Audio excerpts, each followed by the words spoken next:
ঠিক কী কারণে গড়গিল আমার কাছে তেড়ে এলো সেটাই দেখো বন্ধুরা আজকের এই ভিডিওর মাধ্যমে।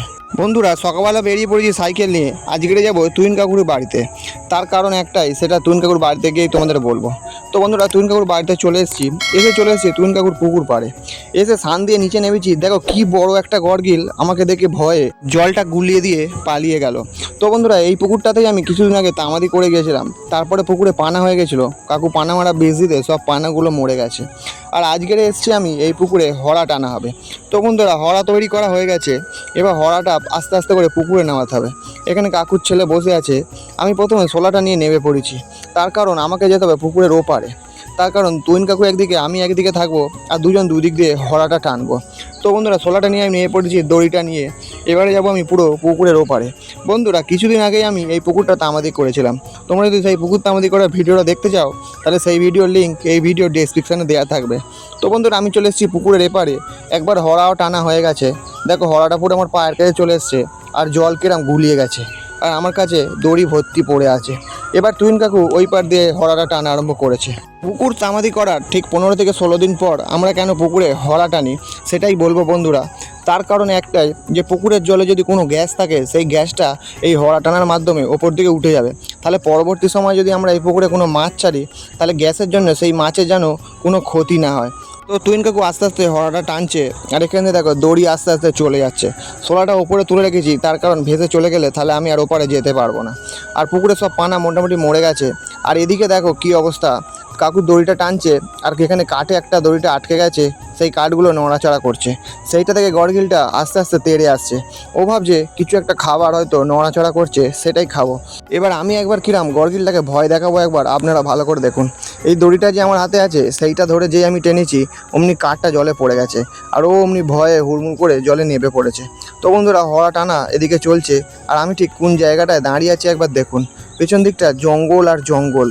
তোমাদেরকে আস্তে আস্তে পেছনের দৃশ্যটা আমি দেখাবো, তোমরা শুধু একবার দেখো। যে জায়গাটা আমি দাঁড়িয়েছি আমার পায়ের পেছন থেকেই মেরালি গাছ আর জঙ্গল ভর্তি।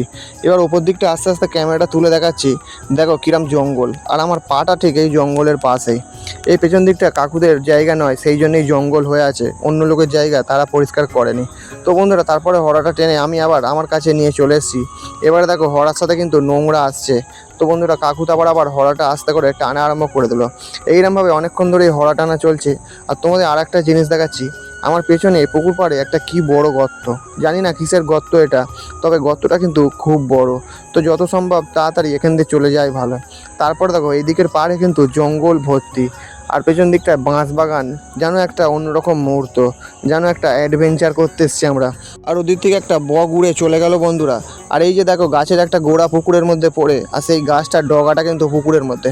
এটা একটা খেজুর গাছ বন্ধুরা, পুকুরের জলে পড়ে গেছে, কাকুরা সেটা আর তোলেনি। তো হড়া টানা চলছে, আমি পুকুরের কোণে চলে এসেছি। এবার তোমাদের এই পাড়ে উঠে পেছন দিকের জায়গাটা দেখাবো, জাস্ট একটা অন্যরকম অনুভূতি মনে হবে। দেখো এখানে একটা বড় খাল আছে, আর দূরে বাঁশ বাগান ভর্তি, তার সাথে সাথে অসংখ্য গাছ আছে, আর চারিদিকে সবুজ আর সবুজ, যেন একটা অন্যরকম ভাব। খুব দারুণ লাগছে কিন্তু আমার এখানটা এসে। তার কারণ যেহেতু আমরা গ্রামে থাকি, তাই বন জঙ্গল নিয়ে আমাদের কোনো ভয় না করাই ভালো, তবু ভয় তো একটু আধা পায়। তো বন্ধুরা তারপরে পুকুর পাড়ে চলে এসেছি, হড়া মোটামুটি টানা কমপ্লিট। এবার আমি পুকুর পাড় দিয়ে চলে যাব শোলাটার কাছে, আর শোলাটা ওপরে উঠে আবার আমি চলে যাব ওপারে সানের কাছে। তো দৌড়ে দৌড়ে চলে এসেছি বন্ধুরা আমি শোলাটার কাছে। শোলাটার মধ্যে যেহেতু অসংখ্য পানা ছিল, তাই শোলাটা উপর করে নিয়ে তারপরে আবার পুকুরে আমি ফেলবো, যাতে পানাগুলো সব জলে পড়ে যায়। এবারে আমি বন্ধুরা শোলার ওপর উঠে পড়েছি, আস্তে আস্তে আমি ওপারে যাচ্ছি, আর পানাগুলো আমার সাথে সাথে যাচ্ছে। কাকু ওদিকে হড়াটা টেনে নিচ্ছে যাতে আড়ায় তোলা যায়। তো বন্ধুরা ওপরে উঠে এসেছি, কাকু হড়াটা টানছে, আস্তে আস্তে টানছে, যেহেতু হড়াটা অনেকক্ষণ ধরে জলে ছিল, আর ওর মধ্যে অনেকগুলো ইঁট দেওয়া ছিল, সব জল খেয়ে অনেকটা ওয়েট হয়ে গেছে। তো হড়াটা কাজে চলে এসছে। তো বন্ধুরা আজকের মতো ভিডিও এই পর্যন্তই শেষ, আবার দেখাবো আগামীকাল অন্য কোনো মাছের ভিডিও নিয়ে। আর ভিডিওটি যদি ভালো লেগে থাকে তাহলে একটি লাইক করবেন, আর সাবস্ক্রাইব করে চ্যানেলটির পাশে থাকবেন বন্ধুরা। ধন্যবাদ।